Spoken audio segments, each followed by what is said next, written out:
ബഹുമാന്യായ advocate P Ayisha Potti ഉദ്ഘാടനം നിർവഹിച്ച ബഹുമാനപ്പെട്ട ധനകാര്യ വകുപ്പ് മന്ത്രി സഹാവ് കെ എൻ ബാലഗോപാൽ, മോഡറേറ്ററായ സഹാവ് കെ വരദരാജൻ, ചർച്ചയിൽ പങ്കെടുക്കുന്ന രാജാജി മാത്യു തോമസ്, ആർ ശ്രീകണ്ഠൻ നായർ, ഒപ്പം തന്നെ വേദിയിൽ സദസ്സിലിരിക്കുന്ന ബഹുമാന്യരെ, പ്രിയപ്പെട്ടവരെ, ഞാൻ റിപ്പോർട്ടർ ടി വിയിൽ നിന്ന് രാജിവെച്ചതിന് ശേഷം, അല്ലെങ്കിൽ എൻ്റെ മാധ്യമപ്രവർത്തന ജീവിതം അവസാനിപ്പിച്ചതിന് നിരവധിയായിട്ടുള്ള സെമിനാറുകൾ പങ്കെടുത്തിട്ടുണ്ട്. മാധ്യമ തൊഴിലാളി എന്നുള്ള ഒരവസ്ഥയിൽ നിന്ന് സെമിനാർ തൊഴിലാളിയായി ഞാൻ മാറിയിട്ടുണ്ട്. ഇപ്പോൾ ഈ സദസ്സ് കാണുമ്പോൾ എനിക്ക് കുറച്ചുകൂടി അഭിമാനം തോന്നുന്നു. കാരണം കൊട്ടാരക്കരയ്ക്കാണ് ഇത്രയും മഹനീയമായ സദസ്സ്. നേരത്തെ സെമിനാറൊക്കെ നമുക്കൊരു ഫ്രീ ഹാൻഡ് തരുമായിരുന്നു സംസാരിക്കാൻ, ഒരു 1.5 മണിക്കൂർ അങ്ങ് പ്രസംഗിക്കും. പക്ഷേ സദസ്സിൽ വളരെ പ്രമുഖരായ ആളുകൾ ഉള്ളത് കൊണ്ട് തന്നെ കൂടുതൽ കാര്യങ്ങൾ സംസാരിക്കാൻ കഴിയുന്നില്ല. ഞാൻ അതിലൊന്നും മുതിരുന്നില്ല. എങ്കിലും എന്നിൽ നിക്ഷിപ്തമായിട്ടുള്ള ദൗത്യം വിഷയാവതരണമാണ്. മാധ്യമങ്ങളുടെ കോർപ്പറേറ്റ് വൽക്കരണം എന്ന വിഷയത്തിലാണ് CPM-ൻ്റെ 24ാം പാർട്ടി കോൺഗ്രസിൻ്റെ ഭാഗമായുള്ള കൊല്ലം സംസ്ഥാന സമ്മേളനം ഈ സെമിനാർ സംഘടിപ്പിച്ചിട്ടുള്ളത്. നമുക്കറിയാം, 1991 ഉദാരവൽക്കരണമുണ്ടായി. കോർപ്പറേറ്റുകൾക്ക് നമ്മുടെ സമ്പദ് വ്യവസ്ഥയിൽ വലിയ പ്രാധാന്യമുണ്ടായി. കോർപ്പറേറ്റ് കോൺഗ്ലമറേറ്റിൻ്റെ ഭാഗമായി മാധ്യമങ്ങൾ മാറി. നമുക്കറിയാം, 1,20,000 മാധ്യമങ്ങൾ 2021 കണക്കനുസരിച്ച് 1,20,000 മാധ്യമങ്ങളുണ്ട്. അതിൽ 22,000 വർത്തമാന പത്രങ്ങൾ, 950 ടെലിവിഷൻ ചാനലുകൾ, അതിൽ തന്നെ 350 വാർത്താ ചാനലുകൾ. അങ്ങനെ മാധ്യമ സമൂഹം എന്ന് പറയുന്നത് വൈവിധ്യമുള്ളതായിരുന്നു. എല്ലാ വിഭാഗം ആളുകളെയും ഉൾക്കൊള്ളുന്നതായിരുന്നു മാധ്യമ സമൂഹം എന്ന് പറയുന്നത്. വ്യത്യസ്തമായിട്ടുള്ള രാഷ്ട്രീയ വീക്ഷണങ്ങൾ, വ്യത്യസ്തമായിട്ടുള്ള ആശയധാരകൾ, ഇതെല്ലാം തന്നെയും മാധ്യമ സമൂഹത്തിൽ നിന്നുണ്ടായി. അത് അച്ചടി മാധ്യമങ്ങളിൽ തന്നെ വ്യത്യസ്തങ്ങളായിട്ടുള്ള അഭിരുചികൾക്കനുസരിച്ച് സാഹിത്യ താല്പര്യമുള്ളവർക്ക് സാഹിത്യാഭിരുചിയുള്ള വാരികകൾ തുടങ്ങാം. രാഷ്ട്രീയ താല്പര്യമുള്ളവർക്ക് രാഷ്ട്രീയ താല്പര്യങ്ങൾ ഉൾക്കൊള്ളിക്കുന്ന വർത്തമാനങ്ങൾ തുടങ്ങാം.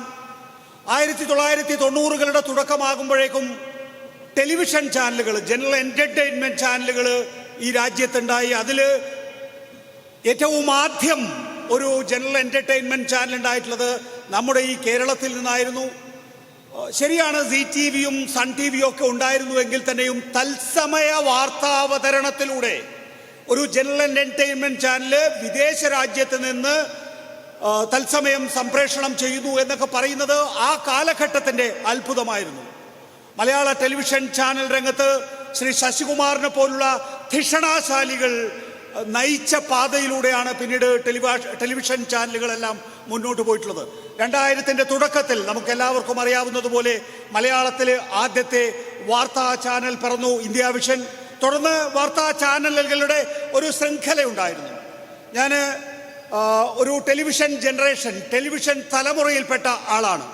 എന്നെ സംബന്ധിച്ചിടത്തോളം അച്ചടി മാധ്യമങ്ങളുടെ പ്രാധാന്യം കുറയുകയും ടെലിവിഷൻ ചാനലിൻ്റെ തുടക്കം വരികയും ചെയ്ത ഘട്ടത്തിലാണ് ഞാൻ എൻ്റെ വിദ്യാഭ്യാസ ജീവിതം പൂർത്തിയാക്കുന്നത്. അപ്പോൾ ഒരു രാഷ്ട്രീയ കുടുംബത്തിൽപ്പെട്ട ആൾ എന്നുള്ള നിലയിൽ, വിദ്യാർത്ഥി രാഷ്ട്രീയത്തിൽ വളരെ സജീവമായി പ്രവർത്തിച്ച ആൾ എന്നുള്ള നിലയിൽ എന്നെ സംബന്ധിച്ചിടത്തോളം രാഷ്ട്രീയത്തിൽ തുടരുക എന്നുള്ളത് സ്വാഭാവികമായിട്ടുള്ള പ്രക്രിയ ആയിരുന്നുവെങ്കിൽ തന്നെയും നെഞ്ചിൽ ചേർത്ത് പിടിച്ച മൈക്കിലൂടെ പറയുന്ന സത്യങ്ങളാണ് വിപ്ലവം, അല്ലെങ്കിൽ പുതിയ കാലത്തിൻ്റെ വിപ്ലവം എന്ന് കരുതിയ ഒരു വിദ്യാർത്ഥിയാണ്, അല്ലെങ്കിൽ വിദ്യാഭ്യാസം അവസാനിപ്പിക്കുന്ന ആളായിരുന്നു ഞാൻ. അതുകൊണ്ടാണ് ശശികുമാറിൻ്റെ നേതൃത്വത്തിലുള്ള ഏഷ്യാനെറ്റിലെ കേരളത്തിൻ്റെ രാഷ്ട്രീയ സ്വഭാവമുള്ള ഏഷ്യാനെറ്റിൽ എനിക്ക് ഒരു ടെലിവിഷൻ പ്രവർത്തകനാകണം എന്ന് തോന്നിയത്. ഞാൻ ദീർഘിപ്പിക്കുന്നില്ല. നോക്കൂ, 1990കളുടെ തുടക്കത്തിലായിരുന്നു ഈ കാര്യങ്ങളെല്ലാം നടക്കുന്നത്. കേരളത്തിൽ പുതിയ വാർത്താ സംസ്കാരം ടെലിവിഷനിലൂടെ ഉണ്ടാകുന്നു എന്നുള്ളത്. നേരത്തെ പറഞ്ഞതുപോലെ ബഹുസ്വരതയുള്ള മാധ്യമ മേഖലയായിരുന്നു നമ്മുടെ നാട്ടിലുണ്ടായിരുന്നത് എങ്കിൽ നമ്മൾ അറിയാതെ തന്നെ പതുക്കെ പതുക്കെ ആ ബഹുസ്വരത ഒരു ഏകപക്ഷീയമായിട്ടുള്ള സ്വരത്തിലേക്ക് വന്നു ചേർന്നു എന്നുള്ളതാണ് യാഥാർത്ഥ്യം. 1991 ഉദാരവൽക്കരണം ഉണ്ടായപ്പോൾ ഞാൻ നേരത്തെ ചൂണ്ടിക്കാണിച്ചതുപോലെ കോർപ്പറേറ്റ് കോൺഗ്ലോമറേറ്റിന്റെ ഭാഗമായി മാധ്യമങ്ങൾ മാറി. എന്ന് വെച്ചാൽ കോർപ്പറേറ്റുകൾക്ക് വേണ്ടി സംസാരിക്കുന്ന ഇടമായി മാധ്യമങ്ങൾ മാറുകയായിരുന്നു. ഒരു കങ്കാണി സ്വഭാവത്തോടു കൂടി ഈ പറയുന്ന മാധ്യമങ്ങൾ, കോർപ്പറേറ്റ് കോൺഗ്ലോമറേറ്റിന്റെ ഭാഗമായി പ്രവർത്തിക്കുന്ന മാധ്യമങ്ങൾ പ്രവർത്തിച്ചു തുടങ്ങി. കങ്കാണിമാരെന്താ സാധാരണഗതിയിൽ നമ്മുടെ നാട്ടില് ഈ നാടുവാഴികൾക്ക് വേണ്ടി ചെയ്യുക? കങ്കാണിമാര് എതിരാളികളെ ഭീഷണിപ്പെടുത്തിക്കൊണ്ടേയിരിക്കും. അതായത് താൻ ആരുടെ കങ്കാണിയാണോ ആ കങ്കാണി നാട്ടുരാജാവിന്റെയോ അല്ലെങ്കിൽ ഈ പറയുന്ന ഭൂവുടമയുടെയോ എതിരാളിയെ തുടർച്ചയായി ഭീഷണിപ്പെടുത്തിക്കൊണ്ടിരിക്കും. ഒന്ന്, എതിരാളിയെ ഭീഷണിപ്പെടുത്തുക, തൻ്റെ മുതലാളിയെ പുകഴ്ത്തി സംസാരിക്കുക. 3, മുതലാളിക്ക് വേണ്ടി ഭരണകൂടവുമായി വിലപേശൽ നടത്തുക. ഇതായിരുന്നു സാധാരണഗതിയിൽ നമ്മുടെ നാടുവാഴ്ത്ത കാലഘട്ടത്തിൽ ഈ കങ്കാണിമാർ ചെയ്തുകൊണ്ടിരുന്നത് എന്നത് നമുക്കറിയാം. സമാനമായ വിധത്തിൽ കോർപ്പറേറ്റ് കോൺഗ്ലോമറേറ്റിന്റെ ഭാഗമായിട്ടുള്ള ഈ കങ്കാണിമാര് തൻ്റെ കോർപ്പറേറ്റ് ഉടമകൾക്ക് വേണ്ടി വാദിച്ചു തുടങ്ങുകയും തൻ്റെ എതിരാളികളെ ഭീഷണിപ്പെടുത്തുകയും തൻ്റെ മുതലാളിക്ക് വേണ്ടി ഭരണകൂടത്തോട് വിലപേശുകയും ചെയ്തു എന്നുള്ളത് നമ്മൾ 1991 മുതൽ, അതായത് ഉദാരവൽക്കരണം തുടങ്ങിയ കാലം മുതൽ കണ്ടുകൊണ്ടിരിക്കുന്നതാണ്. കോർപ്പറേറ്റ് കോൺഗ്ലോമറേറ്റിന്റെ ഭാഗമായിട്ടുള്ള മാധ്യമങ്ങൾ 2014 വ്യത്യസ്തമായ ഒരു ഭരണകൂടം വന്നു. കോൺഗ്രസിന്റെ നേതൃത്വത്തിലുള്ള കൂട്ടുകക്ഷി സർക്കാർ അധികാരത്തിൽ നിന്ന് പോയി. 2014 ആയപ്പോഴേക്കും നമുക്ക് നരേന്ദ്രമോദി ഭരണത്തിലൂടെ ഈ പറയുന്ന ഉദാരവൽക്കരണം ചങ്ങാത്ത മുതലാളിത്തത്തിലേക്ക് എത്തി എന്നുള്ളത് നമുക്ക് നോക്കിക്കാണാൻ സാധിക്കും. എല്ലാ കോർപ്പറേറ്റുകളെയും ഒരേപോലെ നരേന്ദ്രമോദിയുടെ നേതൃത്വത്തിലുള്ള സംഘപരിവാർ വിശ്വസിക്കാൻ തയ്യാറാകുന്നില്ല എന്നുള്ള നില വന്നു. നരേന്ദ്രമോദിയോട്, സംഘപരിവാറിനോട്, BJPയോട് കൂറു പുലർത്തുന്ന മുതലാളിമാർക്ക് വലിയ നിലയിൽ പ്രാമുഖ്യം കിട്ടി. അവരെ രാഷ്ട്രീയ പ്രക്രിയയിൽ ആദ്യഘട്ടത്തിലെ ഉദാരവൽക്കരണ കാലഘട്ടത്തിൽ തന്നെ ഈ പറയുന്ന മാധ്യമങ്ങളിലൂടെ ഭരണാധികാരികളുമായി, രാഷ്ട്രീയ നേതൃത്വവുമായി സംസാരിച്ച, അവരുമായി പരിചയം സ്ഥാപിച്ച, അവരുമായി ബന്ധമുണ്ടാക്കിയിട്ടുള്ള മുതലാളിമാര് രണ്ടാം ഘട്ടത്തിൽ ചങ്ങാത്ത മുതലാളിത്തത്തിന്റെ കാലഘട്ടത്തിൽ രാഷ്ട്രീയ പ്രക്രിയയിൽ കൂടി ഇടപെടുന്ന സ്ഥിതിവിശേഷം ഉണ്ടായി. അങ്ങനെ രാഷ്ട്രീയ പ്രക്രിയയിൽ ഇടപെടുന്നതിന് തെളിവുകളുണ്ട്. സമീപകാലത്ത് മഹാരാഷ്ട്രയിലെ നിയമസഭാ തെരഞ്ഞെടുപ്പ് നടക്കുന്ന ഘട്ടത്തിൽ അജിത് പവാർ എന്ന് പറയുന്ന മഹായുതിയുടെ നേതാവ് ഒരു ടെലിവിഷൻ ചാനൽ നൽകിയ അഭിമുഖത്തിൽ പറയുകയാണ്, മഹാരാഷ്ട്രയിലെ ഉദ്ധവ് ഠാക്കറെ സർക്കാരിനെ വീഴ്ത്തുന്നതിന് വേണ്ടി അദാനിയുടെ ദില്ലിയിലുള്ള വസതിയിൽ വെച്ചാണ് കൂടിയാലോചനകൾ നടന്നത്. അവിടെ അമിത്ഷായടക്കമുള്ള BJPയുടെ നേതാക്കൾ ഉണ്ടായിരുന്നു എന്ന്. രാഷ്ട്രീയ പ്രക്രിയയിൽ തങ്ങളുടെ ഏറ്റവും അടുത്ത രാഷ്ട്രീയ നേതാക്കൾ തന്നെ, രാഷ്ട്രീയ പാർട്ടികൾ തന്നെ ഭരണത്തിൽ തുടരുന്നതിന് ആവശ്യമായിട്ടുള്ള കാര്യങ്ങൾ മുതലാളിമാർ, കോർപ്പറേറ്റുകൾ നേരിട്ട് ചെയ്യുന്ന നിലവന്നു എന്നുള്ളതാണ് നമ്മൾ രണ്ടാമത് ചങ്ങാത്ത മുതലാളിത്തത്തിന്റെ കാലഘട്ടത്തിൽ കാണുന്നത്. മൂന്നാമത്തെ ഘട്ടം ഇപ്പോൾ 2024 ഉണ്ടായിരിക്കുന്നു. അമേരിക്കൻ പ്രസിഡന്റ് തെരഞ്ഞെടുപ്പ് ഈ സമീപ ദിവസങ്ങളിലാണ് പൂർത്തിയായത് നമുക്കറിയാം. 2025 അമേരിക്കൻ പ്രസിഡന്റായി ഡൊണാൾഡ് ട്രംപ് സ്ഥാനാരോഹണം നടത്തിയത്. ഡൊണാൾഡ് ട്രംപ് സ്ഥാനാരോഹണം നടത്തിയെങ്കിൽ പോലും ഡൊണാൾഡ് ട്രംപിനോടൊപ്പം അധികാരം പങ്കിടുന്ന ഒരു മുതലാളിയുണ്ട്, ഒരു കോർപ്പറേറ്റ് ഉണ്ട്. അതാണ് ഇലോൺ മസ്ക്.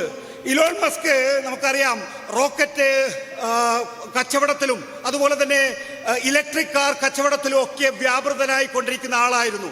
അങ്ങനെ ലോകത്തിലെ 1-ാം നമ്പർ ബിസിനസ്സുകാരനായിരുന്നു, 1-ാം നമ്പർ മുതലാളിയായിരുന്നു ഇലോൺ മസ്ക് എന്ന് പറയുന്നത്. പക്ഷേ ഇലോൺ മസ്കിനെ സംബന്ധിച്ചിടത്തോളം അങ്ങനെ ബിസിനസ്സിൽ മാത്രം കാലൂന്നിയാൽ പോരാ എന്ന് അദ്ദേഹം തീരുമാനിക്കുകയും അതിന്റെ അടിസ്ഥാനത്തിൽ അദ്ദേഹം മൈക്രോ ബ്ലോഗറായിട്ടുള്ള ട്വിറ്റർ ഏറ്റെടുക്കുകയും ചെയ്തു.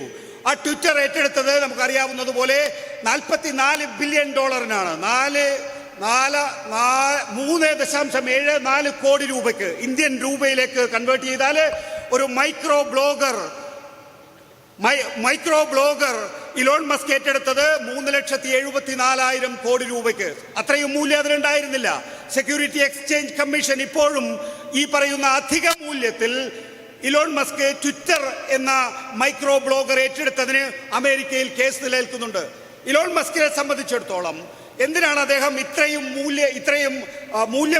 മൂല്യം കുറഞ്ഞ ഒരു സ്ഥാപനം മൂല്യം ഉയർത്തിയെടുത്തത് എന്ന് ചോദിച്ചാൽ, അദ്ദേഹത്തെ സംബന്ധിച്ചിടത്തോളം അദ്ദേഹത്തിന് വെറും ഈ പറയുന്ന റോക്കറ്റ് ബിസിനസ്സിലോ അല്ലെങ്കിൽ ഈ പറയുന്ന ഇലക്ട്രിക് കാർ ബിസിനസ്സിലോ മാത്രം പങ്കാളിയായാൽ പോരാ, അധികാര പങ്കാളിത്തം വേണം എന്നുള്ളതാണ്. അപ്പോൾ ഒന്നാം ഘട്ടത്തിൽ ഉദാരവൽക്കരണ കാലഘട്ടത്തിൽ കോർപ്പറേറ്റ് കോൺഗ്ലമറേറ്റിലൂടെ രാഷ്ട്രീയക്കാരുമായി ഭരണാധികാരികളുമായി ബന്ധം സ്ഥാപിച്ച മുതലാളിമാർ രണ്ടാം ഘട്ടത്തിൽ ചങ്ങാത്ത മുതലാളിത്തത്തിന്റെ കാലഘട്ടത്തിൽ ഈ രാഷ്ട്രീയ പ്രക്രിയയിൽ കൂടി ഇടപെടുകയും അങ്ങനെ രാഷ്ട്രീയ പ്രക്രിയയിൽ ഇടപെട്ട് തങ്ങളുടെ ഭരണാധികാരികളുടെ അധികാരം സുരക്ഷിതമാക്കി നൽകുന്നതിലൂടെ അതിന്റെ വിഹിതം ഏറ്റുവാങ്ങുകയും മൂന്നാം ഘട്ടമാകുമ്പോഴേക്കും അധികാരത്തിന്റെ പങ്കാളിത്തത്തിലേക്ക് അവർ കടക്കുകയും ചെയ്തു എന്നുള്ളതാണ് നമ്മൾ അമേരിക്കയിലെ സാഹചര്യത്തിൽ കാണുന്നത്.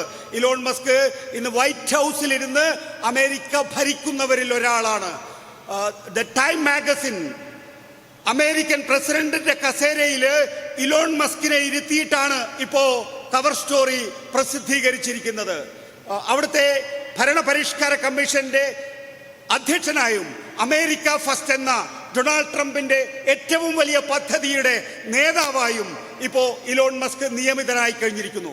അമേരിക്കൻ രാഷ്ട്രീയത്തിൽ മാത്രമല്ല ഇലോൺ മസ്ക് ഇടപെടുന്നത്.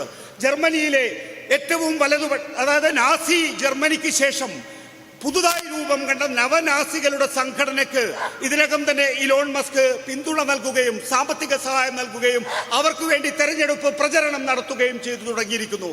ബ്രിട്ടനില് ഏറ്റവും ദീർഘമായ കാലയളവില് അവിടെ ഭരിച്ചിരുന്ന വലതുപക്ഷ പാർട്ടിയെ അധികാരഭ്രഷ്ടരാക്കി ഇടതു പാർട്ടിയായിട്ടുള്ള ലേബർ പാർട്ടി അവിടെ അധികാരത്തിലേക്ക് വരികയും ചെയ്തു. പക്ഷേ ആ ലേബർ പാർട്ടിക്ക് ഇപ്പോ അധികാരത്തിൽ തുടരാനാകാത്ത വിധത്തിൽ ഇലോൺ മസ്ക് ആ രാജ്യത്തിന്റെ രാഷ്ട്രീയ പ്രക്രിയയിൽ ഇടപെടുന്നു എന്നുള്ളതാണ്.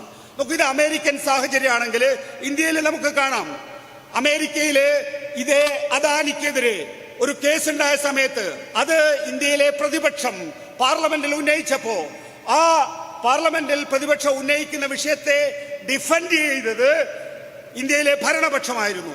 എങ്ങനെയാണോ ബ്രിട്ടീഷ് ഈസ്റ്റ് ഇന്ത്യ കമ്പനി പ്രവർത്തിച്ചത് എന്ന നിലയിൽ മോദിയുടെ ഇന്ത്യയിൽ ഇപ്പോ അദാനിയുടെ കമ്പനി പ്രവർത്തിക്കുന്നു എന്ന തോന്നലുണ്ടാക്കുന്ന വിധത്തിലാണ് പാർലമെന്റില് ഇപ്പോ BJP അല്ലെങ്കിൽ കേന്ദ്ര സർക്കാർ പ്രവർത്തിച്ചുകൊണ്ടിരിക്കുന്നത്. അവര് പ്രതിപക്ഷം ഉന്നയിച്ച ആക്ഷേപങ്ങൾക്ക് മറുപടിയായി പറഞ്ഞത് ഇന്ത്യയുടെ വികസന വാഹനത്തെ തടസ്സപ്പെടുത്താനാണ്ടി അമേരിക്കയിലെ ഡീപ് സ്റ്റേറ്റും ജോർജ് സോറോസും ചേർന്ന് നടത്തുന്ന കുൽസിത പ്രവർത്തനം എന്ന് വെച്ചാൽ ഇന്ത്യയിലെ ഭരണപക്ഷം, ഇന്ത്യയുടെ ഭരണകൂടം, ഈ ഭരണകൂടം ഒരു മുതലാളിക്ക് വേണ്ടി ഇന്ത്യൻ പാർലമെന്റിൽ തന്നെ ഡിഫൻസ് പറയുന്ന കാലഘട്ടത്തിലാണ് നമ്മൾ ജീവിച്ചിരിക്കുന്നത്. കാരണം നമ്മുടെ നാട് നന്നാകണമെങ്കിൽ വളരണമെങ്കിൽ ഇപ്പോ അദാനി വേണം അല്ലെങ്കിൽ അംബാനി വേണം എന്നുള്ളതാണ് സ്ഥിതി.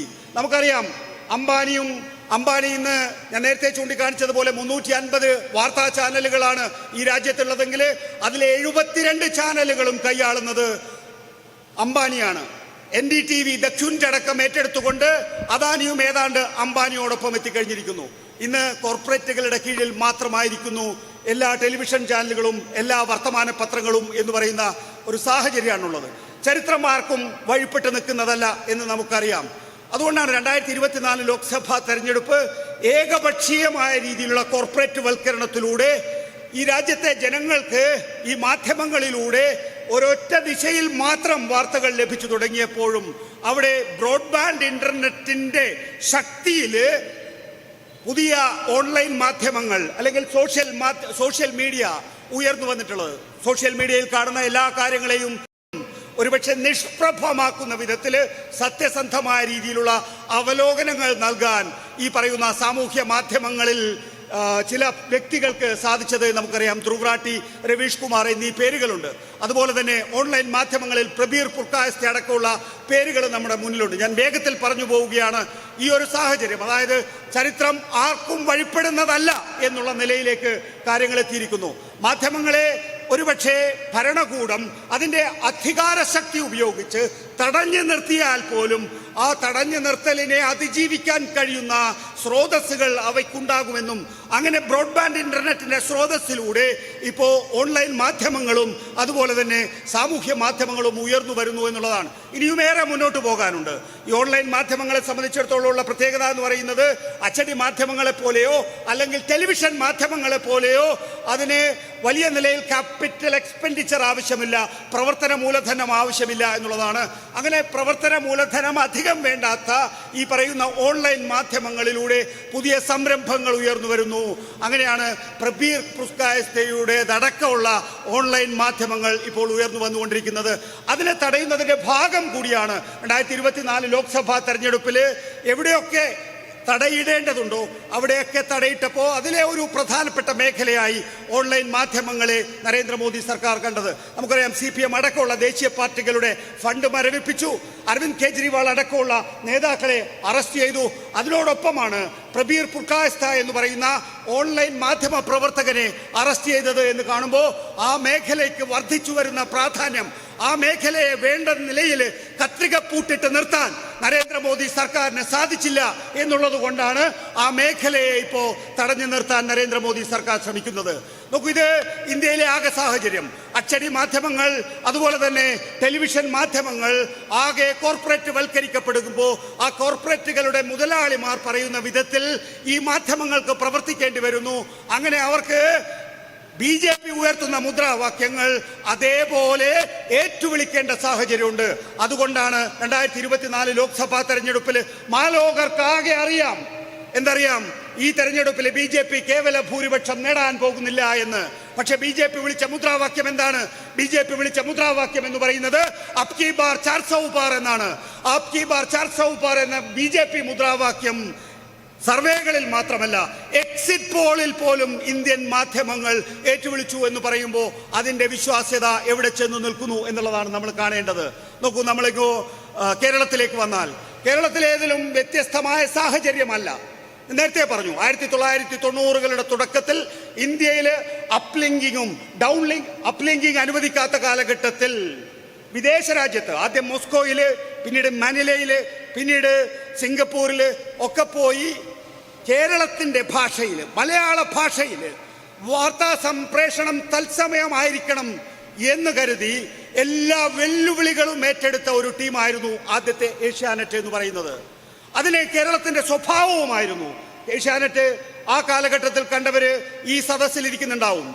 ഏഷ്യാനെറ്റ് ഏതെങ്കിലും രാഷ്ട്രീയത്തിലെ ഏതെങ്കിലും കക്ഷിയുടെ പക്ഷം പിടിച്ചിട്ടില്ല എന്ന് നമുക്കറിയാം. പക്ഷെ കേരളത്തിന്റെ സ്വഭാവം ആ ചാനലിനുണ്ടായിരുന്നു എന്ന് നമുക്കറിയാം. പിന്നീട് പല പല ചാനലുകൾ വന്നു, പല പല സ്വഭാവങ്ങൾ വന്നു. അങ്ങനെ പല പല സ്വഭാവങ്ങൾ ഉണ്ടാകുമ്പോഴും അതിൽ പോലും അത് ബഹുസ്വരതയുടെ നിറമുണ്ടായിരുന്നു, മണമുണ്ടായിരുന്നു.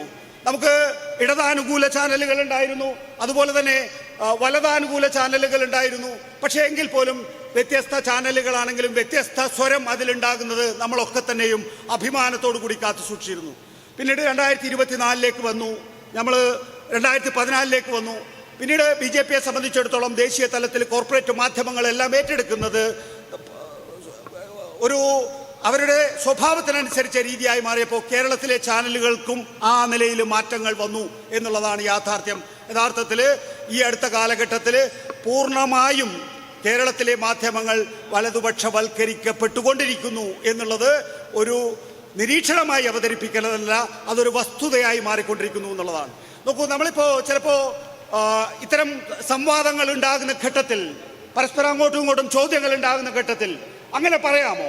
കാരണം കേരളത്തിൽ ഭരിക്കുന്നത് ഇടതുപക്ഷ ജനാധിപത്യ മുന്നണിയാണ്. ഇടതുപക്ഷ ജനാധിപത്യ മുന്നണിക്കെതിരെ വാർത്തകൾ വരിക എന്ന് പറയുന്നത് പ്രതിപക്ഷ ധർമ്മമാണ്, അല്ലെങ്കിൽ മാധ്യമ ധർമ്മമാണ് എന്നൊക്കെ നമുക്ക് ചിലപ്പോൾ സംശയങ്ങൾ ഉണ്ടായേക്കാം. പക്ഷെ നോക്കൂ, ഇന്ന് അച്ചടി മാധ്യമങ്ങൾ നിരന്തരം എല്ലാ ദിവസവും വായിക്കുന്നവരായിരിക്കും നിങ്ങളെല്ലാം സംബന്ധിച്ചിടത്തോളം. ആ പത്രത്തിന്റെ ഗുണനിലവാരം ഒന്ന് പരിശോധിക്കുക. അതിന്റെ എഡിറ്റോറിയൽ പേജിന്റെ അവസ്ഥ ഒന്ന് നിങ്ങൾ നോക്കിക്കാണുക. അതിന്റെ എഡിറ്റോറിയൽ ഓരോ വിഷയത്തിൽ, ഇപ്പോൾ ഉദാഹരണത്തിന് കേരളം ഇന്ന് അഭിമുഖീകരിക്കുന്ന ഏറ്റവും പ്രധാനപ്പെട്ട വിഷയം കൈയാളാൻ കഴിയുന്ന ഒരാളാണ് സഖാവ് KN ബാലഗോപാൽ. കേരളത്തെ സംബന്ധിച്ചിടത്തോളം അതിൻ്റെ ഓരോ ധനകാര്യ കമ്മീഷൻ പൂർത്തിയാക്കുന്ന ഘട്ടത്തിൽ നമുക്കറിയാം അത് 3.8 ആയിരുന്നിടത്ത് നിന്ന് 1.9. ഈ അടുത്ത ദിവസങ്ങളിലാണ് 16-ാം ധനകാര്യ കമ്മീഷൻ കേരളത്തിലെത്തിയിട്ടുള്ളത്. 16-ാം ധനകാര്യ കമ്മീഷൻ കേരളത്തിലെത്തുന്നതിന് മുമ്പ് തന്നെ കേരള സർക്കാർ BJP ഇതര ഗവൺമെന്റുകളുടെ ധനകാര്യ മന്ത്രിമാരെ നമ്മുടെ കേരളത്തിലേക്ക് വിളിച്ചു വരുത്തുകയും 16-ാം ധനകാര്യ കമ്മീഷനിലെ സംസ്ഥാനങ്ങൾ ഫെഡറൽ സ്വഭാവത്തിൽ ആവശ്യപ്പെടുന്ന കാര്യങ്ങൾ എന്തൊക്കെയായിരിക്കണം എന്ന് കൂടിയാലോചിക്കുകയും ചെയ്തു. അതിൻ്റെ പത്ര റിപ്പോർട്ടുകളൊക്കെ നമ്മുടെ മുന്നിലുണ്ട്. ഇതിനുശേഷമാണ് 16-ാം ധനകാര്യ കമ്മീഷൻ കേരളത്തിലെത്തിയത് എന്ന് നമ്മൾ കണ്ടതാണ്. ഈ 16-ാം ധനകാര്യ കമ്മീഷൻ കേരളത്തിലെത്തുമ്പോൾ നമ്മളെ സംബന്ധിച്ചിടത്തോളം, കേരളത്തെ സംബന്ധിച്ചിടത്തോളം ഉള്ള ഏറ്റവും പ്രധാനപ്പെട്ട ഇവന്റ് എന്ന് പറയുന്നത് 16-ാം ധനകാര്യ കമ്മീഷന്റെ നിഗമനമായിരിക്കും. ആ നിഗമനം എന്തായിരിക്കണം എന്നത് സംബന്ധിച്ചോ, കേരളത്തിന്റെ ആവശ്യങ്ങൾ സംബന്ധിച്ചോ എത്ര പത്രങ്ങൾ എഡിറ്റോറിയൽ എഴുതിയിട്ടുണ്ട്, എത്ര പത്രങ്ങൾ എഡിറ്റോറിയൽ പേജിൽ ലേഖനങ്ങൾ എഴുതിയിട്ടുണ്ട്. പക്ഷെ കേരളത്തിലെ പത്രങ്ങളെ സംബന്ധിച്ചിടത്തോളം, അല്ലെങ്കിൽ മാധ്യമങ്ങളെ ആകെ സംബന്ധിച്ചിടത്തോളം അതൊരു പ്രധാനപ്പെട്ട വിഷയമല്ല. കാരണം എന്താ? ആങ്ങള ചത്താലും വേണ്ടില്ല, നാത്തൂൻ്റെ കണ്ണീര് കണ്ടാൽ മതി എന്ന നിലയിൽ രാഷ്ട്രീയമായി മാധ്യമങ്ങൾ അധപ്പതിച്ചിരിക്കുന്നു എന്നുള്ളതാണ് നില. ഈ അടുത്ത ദിവസങ്ങളിലാണ് CBIയുടെ കുറ്റപത്രം വന്നത്. നമുക്കറിയാം വാളയാറിലെ അമ്മയുടെ 2021 നിയമസഭാ തെരഞ്ഞെടുപ്പിൽ നമുക്കറിയാം 2 പ്രധാനപ്പെട്ട വിഷയങ്ങളാണ് ഞാനടക്കമുള്ള മാധ്യമ പ്രവർത്തകർ മാധ്യമങ്ങൾ ഉയർത്തിയത്. ഒന്ന് സ്വർണ്ണക്കള്ളക്കടത്ത്, 2 വാളയാർ അമ്മയുടെ കണ്ണുനീര്. വാളയാർ അമ്മയെ, ഞാൻ സ്വർണ്ണക്കള്ളക്കടത്തിലേക്ക് പോകുന്നില്ല. സ്വർണ്ണക്കള്ളക്കടത്തിൽ ഇപ്പോൾ ആർക്കെതിരെയാണ് പിഴ വിധിച്ചുകൊണ്ടിരിക്കുന്നത്, ആർക്കെതിരെയാണ് അന്വേഷണ ഏജൻസികൾ തിരിയുന്നത് എന്ന് നിങ്ങൾക്ക് എല്ലാവർക്കും അറിയാവുന്നതാണ്. വാളയാർ അമ്മയുടെ കാര്യം എടുക്കാം. എൻ്റെ കണ്ണൂർ ജില്ലയിലെ ധർമ്മടം എന്ന നിയമസഭാ മണ്ഡലത്തിലെ സ്ഥാനാർത്ഥിയായിരുന്നു വാളയാർ അമ്മ. ഈ വാളയാർ അമ്മയെ കേരളത്തിൻ്റെ വ്യത്യസ്തങ്ങളായിട്ടുള്ള നിയമസഭാ മണ്ഡലങ്ങളിൽ UDF പ്രചരണത്തിനായി ഉപയോഗിച്ചു എന്നുള്ളതും നമുക്കറിയാവുന്ന കാര്യമാണ്. സ്വാഭാവികമായിട്ടും, കാരണം 7ഉം 13ഉം വയസ്സുള്ള 2 പെൺകുട്ടികൾ മരിച്ചു എന്നുള്ളത് നമ്മുടെ മുന്നിലുള്ള യാഥാർത്ഥ്യമാണ്. ആ കുട്ടികളുടെ അമ്മയാണ് ഈ വാളയാർ അമ്മ. അപ്പോൾ സ്വാഭാവികമായിട്ടും അവരിൽ ഏതെങ്കിലും തരത്തിൽ കുറ്റം ചാർത്തിയിട്ടില്ല എങ്കിൽ അവരെ എഴുന്നള്ളിച്ചു കൊണ്ടുപോകുന്നത് കൊണ്ട് കുഴപ്പമൊന്നുമില്ല. പക്ഷേ ഇപ്പോൾ നോക്കൂ, CBIക്ക് അന്വേഷണം കൈമാറണം എന്ന് ഈ വാളയാർ അമ്മ അടക്കമുള്ള ഐക്യജനാധിപത്യ മുന്നണി അടക്കമുള്ള രാഷ്ട്രീയ സംഘടനകൾ, SDPI, ജമാഅത്തെ ഇസ്ലാമി അടക്കമുള്ള മതമൗലിക തീവ്രവാദ സംഘടനകൾ ആവശ്യപ്പെടുകയും അതിൻ്റെ അടിസ്ഥാനത്തിൽ CBIക്ക് അന്വേഷണം കൈമാറുകയും ചെയ്തു. ഇപ്പോൾ CBI കണ്ടെത്തിയിരിക്കുന്ന എന്താണ്? 7 വയസ്സും 13 വയസ്സും പ്രായമുള്ള ഈ കുഞ്ഞുങ്ങളെ നരാധമന്മാർക്ക് എറിഞ്ഞുകൊടുത്തത് ആ വാളയാറിലെ അമ്മ തന്നെയായിരുന്നു എന്ന യാഥാർത്ഥ്യമാണ്. നോക്കൂ, ഇവിടെ ഒരു പ്രധാനപ്പെട്ട പ്രശ്നമുണ്ട്. ഞാൻ നേരത്തെ ഉന്നയിച്ച വിഷയമുണ്ട്. ഈ വാർത്ത, അതായത് CBI കുറ്റപത്രത്തിലെ ഏറ്റവും പ്രധാനപ്പെട്ട അംശങ്ങളടങ്ങിയ ഈ വാർത്ത എത്ര പത്രങ്ങൾ റിപ്പോർട്ട് ചെയ്യുന്നുണ്ട് എന്നുള്ളതാണ്.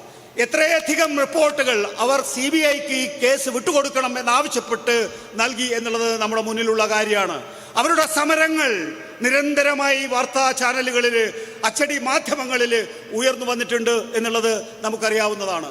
ഇപ്പോൾ CBIക്ക് വിട്ടുകൊടുക്കണം എന്ന് പറഞ്ഞ് CBIക്ക് വിട്ടുകൊടുക്കുകയും CBI അതിൻ്റെ കുറ്റപത്രം സമർപ്പിക്കുകയും ചെയ്തപ്പോൾ മലയാള മാധ്യമങ്ങളിൽ, പ്രത്യേകിച്ച് അച്ചടി മാധ്യമങ്ങളിൽ ആ വാർത്ത കാണാനില്ല. പകരം ഈ വാർത്ത നമ്മൾ കണ്ടെത്തുന്നതിന് വേണ്ടി മദ്രാസിൽ നിന്നിറങ്ങുന്ന ദ ഹിന്ദു എന്ന് പറയുന്ന വർത്തമാന പത്രം വായിക്കേണ്ട സ്ഥിതിവിശേഷമാണുള്ളത്. 1990കളിലാണ് K കരുണാകരനെതിരെ ISRO ചാരക്കേസ് ഉണ്ടായിട്ടുള്ളത്. നമുക്ക് എല്ലാവർക്കും അറിയാം. എൻ്റെ തലമുറയിലും സംഭവിച്ച കാര്യം തന്നെയാണത്.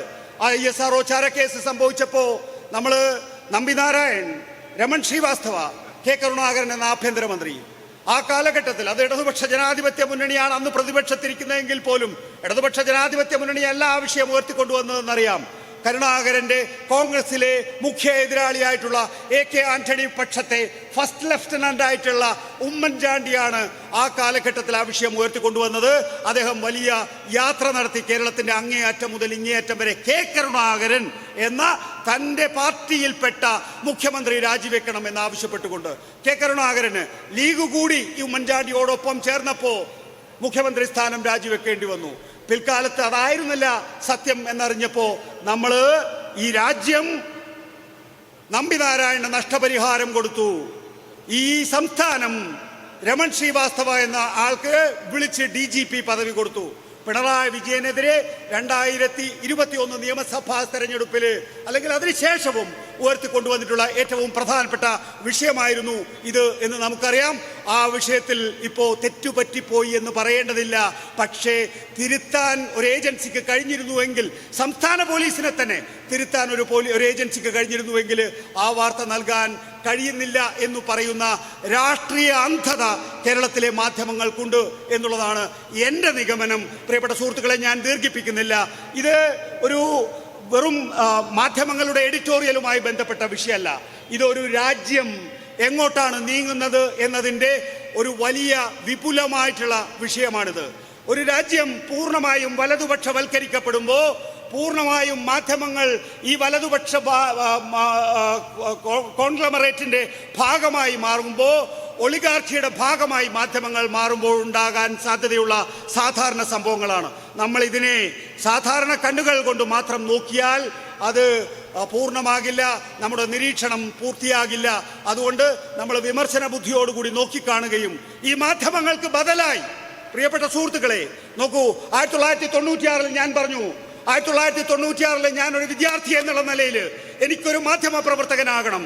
എന്നെ സംബന്ധിച്ചിടത്തോളം രാഷ്ട്രീയത്തിൽ ഇറങ്ങി രാഷ്ട്രീയക്കാരനാകുന്നതിനേക്കാൾ എനിക്ക് മാധ്യമ രംഗത്തേക്ക് ഇറങ്ങി രാഷ്ട്രീയ പ്രക്രിയയിൽ ഇടപെടാൻ കഴിയും എന്ന് വിചാരിച്ച ഒരാളായിരുന്നു, ഒരു വിദ്യാർത്ഥിയായിരുന്നു ഞാനെങ്കിൽ. ഇന്ന് എന്നെ സംബന്ധിച്ചിടത്തോളം എനിക്കൊരു മാധ്യമ പ്രവർത്തകനാകേണ്ടതില്ല മാധ്യമ പ്രവർത്തനത്തിൽ ഏർപ്പെടാൻ. എന്നെ സംബന്ധിച്ചിടത്തോളം സമൂഹ മാധ്യമങ്ങളുടെ എല്ലാ സങ്കേതവും എൻ്റെ മുന്നിൽ തുറന്നു കിടക്കുന്നുണ്ട്. നിങ്ങൾക്കറിയോ ത്രിപാഠി ആരാണ് എന്ന്? ത്രിപാഠി എന്ന് പറയുന്നത് ഹരിയാനയിൽ നിന്ന് ജർമ്മനിയിലേക്ക് എഞ്ചിനീയറിംഗ് പഠിക്കാൻ പോയിട്ടുള്ള ഒരു സാധാരണ ചെക്കനാണ്, നമ്മളെപ്പോലുള്ള ഒരു സാധാരണക്കാരനാണ്. അവന് ഇന്ത്യയിലെ ഏറ്റവും മികച്ച ജേർണലിസ്റ്റ് എന്ന് ഞാൻ കരുതുന്ന രാജ്ദീപ് സർദേശായിയേക്കാൾ ഉപരിയായിട്ട് പൊളിറ്റിക്കൽ ഡിസ്കോഴ്സ് നടത്താൻ കഴിയുമെങ്കിൽ നമുക്കെല്ലാവർക്കും അതിന് സാധിക്കും. ഒരുപക്ഷെ ടെലിവിഷനിൽ ഇത്രയും കാലം ഇരുന്ന എന്നെക്കാൾ കൂടുതൽ അതൊന്നും അറിയാത്ത നിങ്ങളിലൂടെ ആയിരിക്കും, നിങ്ങളുടെ ശൈലിയിലൂടെ ആയിരിക്കും ഒരുപക്ഷെ ആളുകൾ അത് കൂടുതലായി സ്വീകരിക്കുക. അതുകൊണ്ട് ഞാനോ നിങ്ങളോ എന്നുള്ളതല്ല, എല്ലാവരും നിങ്ങളുടേതായ രാഷ്ട്രീയ നിരീക്ഷണങ്ങളിൽ ഏർപ്പെടുകയാണെങ്കിൽ, മലയാളിക്ക് ഒരു പ്രത്യേകതയുണ്ട്. മലയാളി എന്ന് പറയുന്നത് വെറും കേരളത്തിൻ്റെ അല്ലെങ്കിൽ ഈ കൊട്ടാരക്കരയുടെ രാഷ്ട്രീയം മാത്രം ഉറ്റുനോക്കുന്നവരല്ല. നമ്മൾ കേരള രാഷ്ട്രീയം ഉറ്റുനോക്കുന്നത് പോലെ, നമ്മൾ ദേശീയ രാഷ്ട്രീയം ഉറ്റുനോക്കുന്നത് പോലെ നമ്മൾ ലോകരാഷ്ട്രീയവും ഉറ്റുനോക്കുന്നവരാണ്. നമുക്ക് എല്ലാ മേഖലകളിലെയും രാഷ്ട്രീയ പ്രക്രിയയിൽ ഇടപെടാൻ കഴിയുന്ന ബുദ്ധിശക്തി, അറിവ്, വിവരം, വായന നമുക്കുണ്ട്.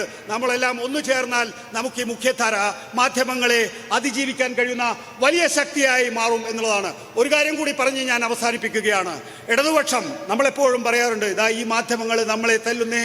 നമ്മൾ ആ നിലയിലുള്ള പരിദേവനം ഇടതുപക്ഷ ജനാധിപത്യ മുന്നണിയുടെ പ്രവർത്തകർ, CPM-ന്റെ പ്രവർത്തകർ പല വേദികളിലും ഉന്നയിക്കുന്നത് നമ്മൾ കാണാറുണ്ട്. ഒരു കാര്യം ഞാൻ ഉറപ്പ് പറയാം, എനിക്ക് കേരളത്തിലെ എല്ലാ മാധ്യമ പ്രവർത്തകരെയും അറിയാം.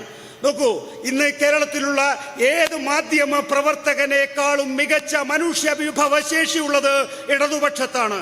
ഈ പറയുന്ന മാധ്യമ സ്ഥാപനങ്ങളെക്കാൾ ഉപരിയായി മാധ്യമ സ്ഥാപനങ്ങളെ നേരിടാൻ കഴിയുന്ന സംഘടനാ സംവിധാനമുള്ളത് ഇടതുപക്ഷത്താണ്. അപ്പോൾ നിങ്ങൾ ഓരോരുത്തരും വിചാരിച്ചാൽ ഈ ഒരു ആഖ്യാനം, വലതുപക്ഷ മാധ്യമങ്ങൾ ഉയർത്തുന്ന ആഖ്യാനത്തെ മറികടക്കാൻ സാധിക്കും. അതിനുള്ള ഇച്ഛാശക്തി നമുക്കുണ്ടാകണം എന്ന് മാത്രം പറഞ്ഞുകൊണ്ട് നിങ്ങളെ ഓരോരുത്തരെയും അഭിവാദ്യം ചെയ്ത് ഞാൻ അവസാനിപ്പിക്കുന്നു. നമസ്കാരം.